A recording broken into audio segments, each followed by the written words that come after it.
কি ভাবছেন এটা কি খেলনা বিমান? একদমই না।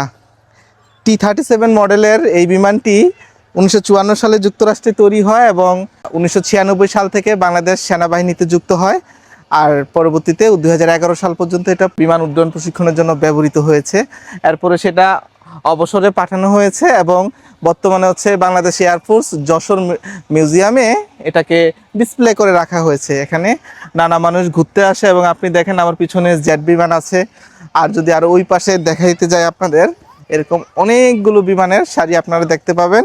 সবগুলো হচ্ছে কোনো না কোনো সময় বাংলাদেশ সেনাবাহিনীতে এবং বিমান বাহিনীতে এগুলো ব্যবহার হয়েছে এবং এখন অবসরে চলে গিয়েছে। আপনি দেখেন এগুলো এখনও পরিচর্যা করা হয় এবং একটা বিমান আমার পিছনে দেখতে পাচ্ছেন, সেটাকে এখনও কিন্তু আজকে রিপেয়ারিং কাজ চলছে। আপনারা চাইলে কিছু কিছু বিমানে উঠে ছবি তোলা যায় এবং এটা দর্শকদের জন্য উন্মুক্ত। মানে একদম গার্বেজে ফেলে দেওয়া হচ্ছে, বরং এইভাবে ডিসপ্লে করে সাজিয়ে রাখাটা এটা আমার কাছে সত্যিই অনন্য মনে হয়েছে। দেখেন আপনারা বিমানগুলো।